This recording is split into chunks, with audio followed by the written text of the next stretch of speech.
When fighters get to a certain age, around 24, 25, their bodies start to have enough, and they, rather than sort of wanting to persist and carry on, most of the guys really want to retire as soon as they can, and pretty much the options that are available to them in the past have been to become a trainer, or to maybe, if you're lucky, get a job as a bodyguard or as a police officer or something along those lines.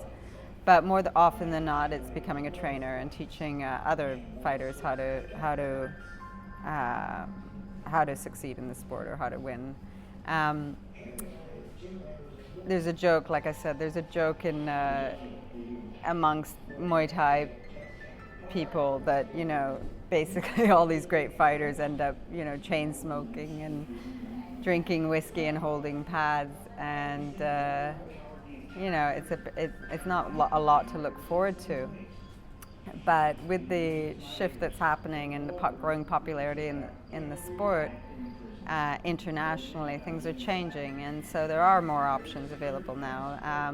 These fighters can go on and maybe have a couple of years fighting abroad, because there's nothing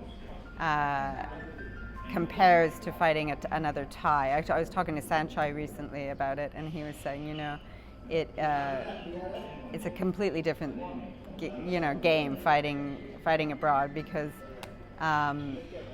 your body just doesn't hurt as much. So it's of course the technique, everything else is as challenging as it would be in Thailand, but they're not taking the blows that they would be fighting a Thai.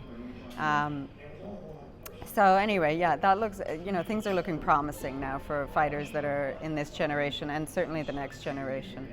And that's actually an interesting thing that I've witnessed. Thai society, in my experience, since I've been here, I've really seen a shift happening, and I think traditionally Nak Muay's fighters in Thailand have been looked down upon, or they're from the poorer area of Thailand, from Isan. Most of them are from Isan, up in the northeast. They're from pretty poor families, and they come into boxing as a way to support their family, and so they're often discriminated against, looked down upon, joked about. They're sort of a lower class of beings in the whole hierarchy, the social structure of Thailand, and it goes towards their appearance as well, like because of their dark skin. They often have dark skin, or flat noses, which is considered very unevolved in Thai society as well. However, what I've witnessed is that in recent years, there's an upward mobility here within Muay Thai that is not available to people outside of the sport. The means of social upward mobility in other countries, in the West, for example, we can go to school, we can become a singer, we can become a star. A lot of the things that people seek out fame, Thais can't because of their appearance, or Thai boxers wouldn't be able to because of their appearance, and also because they have a lack of money to go to school, which is required. They have to support their families. So the gaining popularity of the sport is allowing a lot of these young fighters now to have the chance at superstardom within Thailand, and it's really changing people's perceptions of the traditional low class, and it's a way out of the poverty. It's a way out of the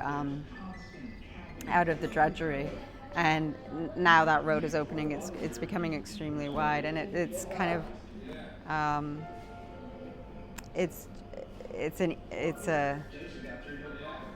it's probably one of the only ways that a lot of people can get out of the poverty, if they're in that situation, if they're from Isan and they're from a certain economic status. Sitmonchai.